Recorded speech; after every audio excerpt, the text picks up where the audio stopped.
நாளைக்கான வீடியோ தாங்க வந்திருக்கு. வீடியோ வந்து சூப்பரா இருந்துச்சு அப்படின்னு தாங்க சொல்லணும். அதாவது உண்மை வந்து நம்ம ஆதிக்கு வந்து தெரிஞ்சிருச்சு அப்படின்னு தாங்க சொல்லணும். குடும்பத்தில உள்ள எல்லாத்தையுமே வந்து மிரட்டிட்டாரு அப்படின்னு தாங்க சொல்லணும். அந்த பக்கம் பார்த்தா நம்ம பாரதி வந்து ஒரு பயங்கரமான சபதம் போட்டிருக்காங்க அப்படின்னு தாங்க சொல்லணும். அதெல்லாம் பார்க்குறதுக்கு நம்ம சேனலை மட்டும் மறக்காம லைக் அண்ட் சப்ஸ்கிரைப் மட்டும் பண்ணிருங்க. ஃபஸ்ட்டு எடுத்தோடனே நம்ம பாரதியும் அவங்க மாமா ரத்னம் இருக்காங்கல்ல, அவங்க பேசிக்கிட்டு இருக்கிற மாதிரி தான் காட்டிக்கிட்டு இருக்காங்க. நம்ம பாரதி வந்து கெஞ்சுறாங்க, மாமா ப்ளீஸ் மாமா இந்த ஒரு டைம் வந்து என்னை மன்னிச்சிருங்க மாமா, நான் தெரியாமல் பண்ணிட்டேன். இனிமேல் வந்து அப்படி பண்ண மாட்டேன். கண்டிப்பாக வந்து நான் வந்து பா சாரி தமிழுக்கு வந்து எதுவுமே ஆக விட மாட்டேன் அப்படிங்கிற மாதிரி சொல்லிக்கிட்டு இருக்காங்க. இல்லைம்மா எனக்கு நம்பிக்கை இல்லை அப்படிங்கிற மாதிரி வந்து நம்ம ரத்தனம் சொல்லிக்கிட்டு இருக்கிற மாதிரி காட்டிக்கிட்டு இருக்காங்க. மாமா ப்ளீஸ் மாமா என்னை நம்புங்க மாமா, நீங்கள் தான் மாமா எனக்கு கல்யாணம் நடத்தி வச்சிங்க. இப்போ வந்து என்னை பிரித்து நீங்கள் கூப்பிட்டு போனீங்கன்னா நம்ம தோத்துட்டு தான் ஆயிரும் மாமா அவங்கக்கிட்ட. நான் அவங்கக்கிட்ட ஜெயிச்சு காட்டுறேன் மாமா, எல்லாத்தையும் திருத்தி காட்டுறேன் மாமா, ப்ளீஸ் மாமா எனக்கு ஒரு வாய்ப்பு கொடுங்க மாமா அப்படிங்கிற மாதிரி வந்து பாரதி வந்து கெஞ்சிக்கிட்டு இருக்கிற மாதிரி தான் காட்டிக்கிட்டு இருக்காங்க. உடனே மரகதம் வந்து சொல்கிறாங்க, பாரதி அதான் அவர் தான் அவ்வளோ தூரம் சொல்கிறார்ல, நீ உன்னோட வாழ்க்கையை பார்த்துட்டு போ, தமிழை வந்து நாங்கள் வளர்த்துக்கிறோம் அப்படிங்கிற மாதிரி சொல்கிறாங்க. அடுத்து வந்து ரத்தனம் வந்து சொல்கிறாரு, மரகதம் கம்முன்று, அவள் ஏன்ட்டு தானே பேசிக்கிட்டு இருக்கா. சரிம்மா பாரதி நீ சொல்கிறதும் கரெக்டு தான், நான் தான் எல்லாமே பார்த்து முடிச்சு வச்சேன். இப்போ நம்ம தனியாக போனாலும் அவங்களுக்கு வந்து ஜெயிச்ச மாதிரி ஆயிரும். அதனால் வந்து இதுக்கு அதுதான் கடைசி வாய்ப்பு. நீ என்ன பண்ணுவியோ எனக்கு தெரியாது, தமிழை வந்து கரெக்டாக பார்த்துக்கிறணும். தமிழுக்கு எதுவும் ஒன்று ஆச்சுன்னா அப்புறம் நான் சும்மா இருக்க மாட்டேன் அப்படிங்கிற மாதிரி சொல்லிவிட்டு பாரதி கூட வந்து தமிழ் அனுப்பி வைக்கிற மாதிரி காட்டுறாங்க. அடுத்த சீனில் வந்து காலையில் எல்லாருமே டைனிங் டேபிள் உட்காந்து சாப்பிட்டுக்கிட்டு இருக்காங்க. அந்த நேரத்தில் வந்து நம்ம ஆதி வராரு. ஆதி வந்துட்டு வந்தவொடனே சாரதான்னு சொல்கிறாங்க, வாப்பா ஆதி உட்காருப்பா சாப்பிடுப்பா அப்படிங்கிற மாதிரி சொல்கிறாங்க. சரின்னு சொல்லிட்டு உட்காந்து சாப்பிட்டுக்கிட்டு இருக்காங்க. அந்த பக்கம் பார்த்தா தமிழ் வந்து நடந்து போகிறாங்க. ஃப்ரெண்ட் எங்கே போகிறீங்க அப்படிங்கிற மாதிரி கேட்டவொடனே, இல்லைப்பா நான் வெளியில் போகிறேன் அப்படிங்கிற மாதிரி சொல்கிறாங்க தமிழ். இங்கே வாங்க சாப்பிட்டீங்களா, சாப்பிட்டு நீங்கள் டேப்லெட் போடணும்ல, வாங்க டயத்துக்கெல்லாம் பண்ணணும் அப்படிங்கிற மாதிரி வந்து நம்ம ஆதி வந்து கூப்பிட்ற மாதிரி காட்டுறாங்க. இல்லைப்பா எனக்கு வந்து அம்மா ஊட்டி விடுவாங்க அப்படிங்கிற மாதிரி சொன்னோடனே, அதெல்லாம் முடியாது, வாங்க நான் தானே உனக்கு அப்பா, நான் இங்கே இருக்கும்போது எதுக்கு அம்மாவுக்கு தேட்டுறீங்க, வாங்க நான் ஊட்டி விட்றேன் அப்படிங்கிற மாதிரி சொல்லிவிட்டு தமிழை வந்து கூப்பிட்றாங்க. சரின்னு சொல்லிட்டு தமிழ் வந்து ஆதியோட பக்கத்தில் உட்காந்து சாப்பிட்டுக்கிட்டு இருக்கிற மாதிரி காட்டுறாங்க. அப்போ ஆதி வந்து கேட்க ஆரம்பிச்சிடுறாங்க, தமிழ் எப்படி அடிபட்டுச்சு அப்படிங்கிற மாதிரி கேட்டவொடனே குடும்பத்தில் எல்லாருக்குமே பயங்கரமான ஷாக் ஆயிடுது. தமிழ் உண்மையை சொல்லிடுவாளோ அப்படின்னு சொல்லிட்டு தமிழ் வந்து எனக்கு வந்து பீச்சில் விளாண்டுக்கிட்டு இருக்கும்போது அடிபட்டுச்சுப்பா அப்படிங்கிற மாதிரி சொல்கிறாங்க. சரி எங்கே அடிபட்டுச்சு அப்படிங்கிற மாதிரி கேட்டவொடனே தலையில் தான் அப்படிங்கிற மாதிரி சொல்கிறாங்க. இல்லை ஃப்ரெண்ட் தலையில் தான், அது கரெக்டு தான், எந்த இடத்துல இருக்கும்போது அடிபட்டுச்சு அப்படிங்கிற மாதிரி கேட்டோன்னே, நான் ஊஞ்சலில் விளாண்டுக்கிட்டு இருந்தேன், அங்கேருந்து தவறி கீழே வந்துட்டேன் அப்படிங்கிற மாதிரி சொல்கிறாங்க. ஓ அப்படியா, சரி சரி அம்மா எப்போ இருந்தாங்க, வந்தாங்களா உங்கள் கூட இருந்தாங்களா அப்படிங்கிற மாதிரி கேட்காங்க. அம்மா வந்து என் கூடயே தான் இருந்தாங்க அப்படிங்கிற மாதிரி சொன்னோன்னே, சரி நீங்கள் தான் அம்மா தான் கோயிலுக்கு போகிறேன்னு சொன்னாங்களே, எப்படி நீங்கள் பார்க்குக்கு போனீங்க அப்படிங்கிற மாதிரி வந்து நம்ம ஆதி கேட்காரு. ஒவ்வொரு கேள்வியும் கேட்டுக்கிட்டே வந்து பக்கத்தில் இருக்கிறவங்க குடும்பத்தாளர்கள்லாம் ஃபேஸை பார்த்துக்கிட்டு இருக்காரு. எல்லாருமே வந்து எச்சியை மண்ணு முழுங்கிட்டு இருக்கிற மாதிரி காட்டுறாங்க. கடைசியில் வந்து நம்ம ஆதி வந்து கண்டுபிடிச்சிடுறாரு, இவங்க தான் எல்லாமே செஞ்சுருக்காங்க அப்படின்னு சொல்லிட்டு.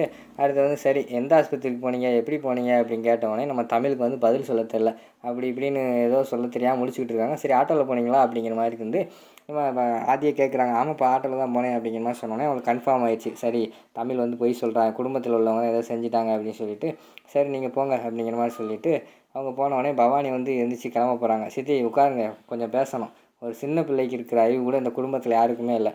அவள் வந்து இந்த குடும்பத்தில் உள்ள எல்லாருமே வேணும் அப்படின்னு சொல்லிட்டு தான் என்கிட்ட உண்மையை சொல்லாமல் பொய் சொல்லிட்டு போகிறான். ஆனால் அந்த குடும்பத்தில் உள்ளவங்க அப்படி கிடையாது. பாரதியும் நீங்கள் எல்லாருமே வேணும் அப்படின்னு தான் நினைக்கிறேன். ஆனால் நீங்கள் வந்து அவங்க 2 பேரும் இந்த வீட்டில் இருக்கக்கூடாதுன்னு தான் நினச்சிக்கிட்டு இருக்கீங்க. உங்களுக்கு எல்லா உண்மையும் தெரியும், யார் என்ன செஞ்சால் எல்லாமே எனக்கு தெரியும் அப்படிங்கிற மாதிரி வந்து நம்ம ஆதி சொல்கிற மாதிரி காட்டுறாங்க. எல்லாருமே வந்து பயந்து நடிங்கிட்டு இருக்காங்க. இதுதான் உங்களுக்கு ஃபஸ்ட்டு அண்ட் கடைசியாக இருக்கணும், இதுக்கு மேலே ஏதாவது நடந்துச்சு அப்படிங்கிற மாதிரி சொல்கிறாங்க. மாப்பிள்ளை என்ன மாப்பிள்ளை பண்ணுவீங்க அப்படிங்கிற மாதிரி அறிவு கேட்காரு. டம்முன்னு டைனிங் டேபிளில் கையில் வச்சு ஒரு குத்திட்டு, இதுக்கு மேலே நீங்கள் ஏதாவது பண்ணி பாருங்கள், அதுக்கடுத்து நான் என்ன பண்ணுறேன்னு உங்களுக்கே தெரியும், நீங்கள் உயிரோடு இருக்கணும்னு நினச்சா அமைதியாக இருங்க, அவ்வளோதான் நான் சொல்லுவேன் அப்படிங்கிற மாதிரி வந்து வார்ன் பண்ணிவிட்டு அந்த இடத்த விட்டு நம்ம ஆதி வந்து போயிடுறாங்க.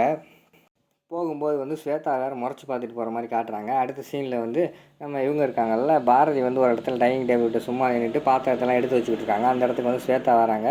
என்ன எங்கள் மாமா வளைச்சி போட்ட போலையே அப்படிங்கிற மாதிரி சொல்லிக்கிட்டு இருக்காங்க. யார் வளைச்சி போட்டான், நானா நீங்களா, இந்த குடும்பத்தை வளைச்சி நீங்கள் சொத்தெல்லாம் அபகரிக்கிறதுக்காக தான் இருப்பீங்கன்னு எனக்கு எல்லாமே தெரியும், எனக்கு என்ன தெரியாது நினச்சிக்கிட்டு இருக்கீங்களா அப்படிங்கிற மாதிரி வந்து பாரதி சொல்கிறாங்க. இங்கே பாரு நாங்கள் பணத்துக்காக இருக்கோம், நீ பாத்தியா அப்படிங்கிற மாதிரி சொன்னோன்னே, உங்களை பற்றி எல்லாமே தெரிஞ்சுக்கிட்டு தான் நான் வந்துக்கிட்டு இருக்கேன் சரியா, அதனால் என்கிட்ட ஒன்றும் பேசலாம் அப்படிங்கிற மாதிரி சொல்கிறாங்க. சரி நீ எதுக்கு வந்த, நீ எங்கள் மாமாவை வந்து கல்யாணம் பண்ணிவிட்டு இந்த ஓசி சோறு சாப்பிட்டுட்டு நீ குடும்பத்தோடு இருக்கலாம் தானே வந்திருக்க அப்படிங்கிற மாதிரி சொல்லிட்டு வம்பளுத்துக்கிட்டு இருக்காங்க. அந்த நேரத்தில் வந்து அறிவு எல்லாருமே வந்துடுறாங்க. வந்துட்டு அறிவு சொல்கிறாரு, ஆமாம், எங்கள் வீட்டு மாப்பிள்ளைய வந்து என் மகளுக்கு கல்யாணம் பண்ணி வைக்கலாம்னு நினச்சேன். இப்போ நீ வந்து சொகுசாக வாழ்ந்துக்கிட்டு இருக்கையில, இதுக்கு முன்னாடி நீ இந்த மாதிரி வீட்டெல்லாம் பார்த்துருக்கியா ஃபஸ்ட்டு? நீயே ஒரு அன்னக்காவடி அப்படி இப்படின்னு சொன்னோன்னே பயங்கரமாக கோவம் வந்துடுது நம்ம பாரதிக்கு. அதுக்கடுத்து இங்கே பாருங்கள், தேவையில்லாமல் பேசாதீங்க. இந்த குடும்பத்தில் உள்ள சொத்துல எதுவுமே நான் வந்து எடுத்துக்கிற மாட்டேன். தமிழை படிக்க வைக்கிறது கூட என் காசு தான். நாங்கள் 3 பேருமே என்னோடய காசில் வாழ்ந்துக்கிறோம் அப்படின்னு சொல்லிட்டு அந்த இடத்துல வந்து சவால் விட்டுட்டு போகிற மாதிரி காட்டுறாங்க. அடுத்த சீனில் வந்து இன்டர்வியூக்கு ஃபைலெல்லாம் எடுத்து வச்சுட்டு நம்ம பாரதியை வந்து கிளம்பிக்கிட்டு இருக்கிற மாதிரி காட்டுறாங்க. அந்த இடத்துல வந்து ஆதி வந்து சொல்கிறாங்க, ஃப்ரெண்ட் உங்கள் அம்மா எங்கே கிளம்புறாங்க அப்படிங்கிற மாதிரி கேட்டோடனே நம்ம பாரதி வந்து சொல்கிறாங்க, நான் வந்து ஒரு இடத்துக்கு போகிறேன், எனக்கு இன்டர்வியூ இருக்குது, நான் இன்டர்வியூக்கு போகிறேன் அப்படிங்கிற மாதிரி சொன்னோடனே, என்ன பாரதி சொல்கிறீங்க, இன்டர்வியூ போகிறீங்களா அப்படிங்கிற மாதிரி வந்து நம்ம ஆதி கேட்காங்க. ஆமாம், நான் உங்கள் வீட்டுக்காரங்கிட்ட ஒரு சபதம் விட்டுருக்கேன் அப்படிங்கிற மாதிரி சொல்கிறாங்க. இங்கே பாருங்கள், அவங்களெல்லாம் ஒரு ஆளாகவே மதிக்காதீங்க, அவங்ககிட்டலாம் எதுக்கு சபதம் விடுறீங்க அப்படிங்கிற மாதிரி கேட்டோடனே, இல்லை ஆதி, எனக்கு என்னோடய தன்மானம் தான் முக்கியம். நம்ம குடும்பத்தில் நம்ம 3 பேரும் இனிமேல் வந்து அவங்களோட சொத்தில் வந்து நம்ம வாழக்கூடாது. நம்மளே தனியாக நின்று நம்மளே வேலைக்கு போய் நம்மளே வந்து எல்லாத்தையும் பார்த்துக்கணும். முக்கியமாக வந்து தமிழை நான் என்னோடய காசுலாம் படிக்க வைக்க போகிறேன் அப்படிங்கிற மாதிரி சொல்லிகிட்டு இருக்காங்க.